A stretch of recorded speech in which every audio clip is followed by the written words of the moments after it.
All right, everyone, we are here with the War Rewards for Season 35. This will be a longer one because I will be talking about the rebalancing program with Scorpion and Black Cat remaining the same and the Juggernaut buff on top of the changes to the loyalty store. But first, we're going to go ahead and claim these prizes here for finishing 9th overall in Masters. Looking over this here, we're just going to collect the cosmic fragments so that we can get them on par with the rest of the tier 5 class catalyst. So a little bit of an OCD situation kicking in here. But the plan is to open this Nexus crystal and to open 3 featured crystals. We are on the hunt for Scorpion, Black Cat, and Omega Sentinel before we call it quits with this feature and hold for a possible Quicksilver with the next one.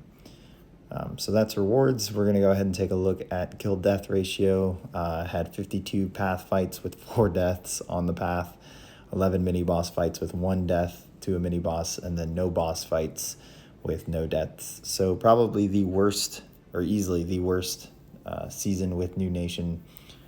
63 fights total, and then the 5 deaths when I've gone numerous seasons with New Nation without ever exceeding 2. So it is what it is. We move on from that. Some quick shout outs for the leaderboard. Congrats GT40 at first, JA at second, and then congrats K9 for getting third. Congrats to the rest of the top 10 listed here, and then congrats to the remaining 10 for the top 20 that finished Masters. And then a quick look at the Platinum 1. Congrats to the alliances here, especially the Pilot Alliance. They're near the top. So standings pretty good. We're going to go ahead and open up these crystals I told you we would do. So first, the Nexus. Not much from the basic pool we're really hunting. And here we got Nova, Venom, and Mr. Fantastic. So we're going to take the new champ Venom just so that we have him for maybe a rainy day or a necessary rank up. Going to go ahead and get the Sigil featured crystal first and then pick up 2 more. And we're just going to pop them. I'm not going to spin them. Not going to torture myself like that. So we're opening all 3 right now. And we get 2 Dormammus, but we get the Scorpion we were looking for. So one of the 3 featured champions we're after, we pulled, which is great. It means Agent Venom can probably go up now to rank 3, and Scorpion probably will eventually. All right, so I mentioned at the beginning we would talk about buff champs and rebalancing program. I'm still trying to kind of find my, I wouldn't say role, still trying to find how I want to work with the CCP and what I would give you guys for content from it. And at the moment, I'm kind of falling back on the whole fact that I joined the CCP to really be a voice for rebalancing if there's a conversation, but also to be a voice with whether a buff champ is good or not, and what we could potentially change or even talk about seeing. So I'm not big on doing new champion videos. You guys get a lot of those, and I'd rather not just overhype it. So if there are any updates or news worth talking about, I'm probably going to start doing videos on Wednesdays, highlighting those just to give my opinion and my feedback on it. So since this is a video that would be dropping on Wednesday, we are going to kick that off with what I want to talk about that has gone on for this video. So first, Black Cat. It's been ruled that her kit's going to be untouched. So if you want to see any gameplay, just go ahead and look at some of my past videos. And then same thing for Scorpion. Since I pulled him, I took him to rank 2. I'm going to hold him to rank 3 before I fully commit. But he will most likely go to rank 3. So 2 champions, good to hear. And then Juggernaut buff. I actually took mine to rank 2, but this is a rank 3 Juggernaut on the CCP beta. and he's very easy to use. So these unstoppable buffs are really easy to build, as you can see. I'm backing up constantly to get ready to counter punch, and then when we get to special 2, we just drop it, and he does a great amount of damage between the fury and the burst damage when doing so. So he's actually useful. I mean, this kit can be useful for buffed up, any intercept type nodes. He doesn't place a debuff, so masochism, working easy openings without having to stun the opponent. And then on top of that, they added an ability, that gem over there, kind of the same color he is. They added an ability to his immunity to inverted controls. So instead of it just being psychic shielding, he's actually going to be totally immune to inverse controls while that gem is active. It does take just a single debuff, non-damaging debuff, to deactivate it. But if you have a special attack ready to go, you can reactivate it pretty easily. So definitely a useful champ. No more growing pains or MCOC pains of ranking this guy for defense and then not really being happy with it. So I'm pretty happy with it. I think it's a good buff. Hope you guys enjoy it. Definitely play around with it. But he definitely hits a lot harder and feels like a juggernaut for sure.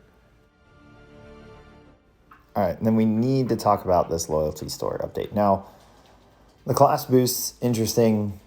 We'll see how that goes. Could be a little too low for what we're used to. But depending on the direction of Alliance War and maybe what the end goal is, I don't know if that's a good thing or a bad thing yet. So I can only compare it to what power back boosts were quote unquote required for when competing for top 3. And that's making me think that this change is going to make us run out of power back boosts and then cause planning to be a bit more of a headache for officers, since they now have to decide how often they can send a player with a particular champ for X number of wars and then have to change it up and make them go on a different routine, which for the most part isn't always that successful. You try to keep people kind of in the same routine when they're playing war so that, you know, you diminish the amount of times they possibly die or screw up. So that's, you know, we'll see how that goes.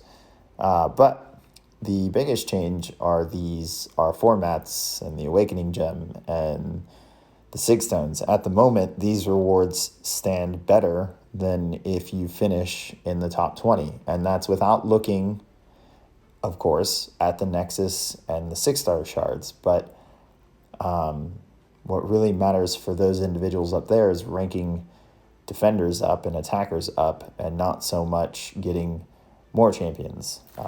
We don't really have that problem. So the value in those shards and that Nexus crystal kind of go down when you compare it to the rank 4 mats that you're on the hunt for.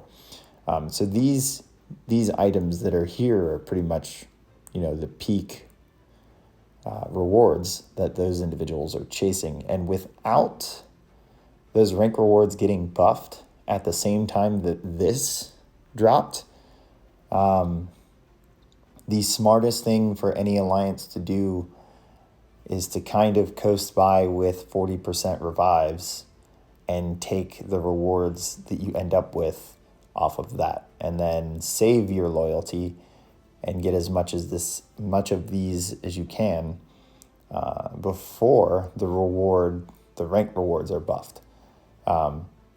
I understand that once rank rewards get buffed, it'll be an opportunity cost. How hard can you push in war and how high can you rank? And are those rewards going to be worth it for the push, or will you decide not to push and go for these? So we've yet to see what those rank rewards would be and whether it would still justify a push. But for now, I can only take what's in front of us. And what's in front of us is this and very, very sad rank rewards for tier 1. So this isn't that great. I hope that the rank rewards don't, stay the way they are for more than a single season. 2, if that. Just because the longer we are incentivized not to push, the easier it's going to be for people to just kind of give up on the game mode, at least from a tier 1 standpoint. And that give up on competing in the game mode. I wouldn't say give up. There'll definitely be a bunch that still play war, just at a lower effort for these rewards right here. But the group that's really in it for the competition and for, good rewards, they're probably going to back out. And it may not seem like a huge problem that, the top just kind of recycles and changes out, but recruiting is kind of a pain. So if you've got a bunch of people in your alliance and they're kind of thinking the same thing of like, why would I push? Well, you got to replace those guys if you do have some that want to push, and then you need the planners to want to push, and this, that, and the other. So the longer this goes, the worse the fallout / backlash is probably going to be. I'm not super optimistic about what it might look like, but only time will tell. I'm going to stick around to see how it goes. Biggest thing as well, and it cannot be stressed enough, is that it's not just buffing the ranked rewards, but it's also buffing the cadence. You've created a scenario with the loyalty store looking like this, to where both the loyalty store and the ranked rewards need to have a better cadence to where they're increasing in value and not falling behind like they have in the past. So I don't know. We'll see how things go, how there's a shakeup. New Nation is currently talking about what we're going to do, and I'm sure you guys have seen the boycott post everywhere. But I wouldn't even call the situation that those alliances choose to do a boycott. It's just kind of a no-brainer situation that, we should probably take a step back and get the loyalty we can and purchase this until we see, what's at the top and what's possible. So we'll see. I was kind of excited about Season 36 and the different nodes, and I still am, and about the global and the attack tactic. But I don't know. We'll see. Hope you guys enjoyed the video. Hit like, follow, subscribe, and share, and I will catch you guys at the next one.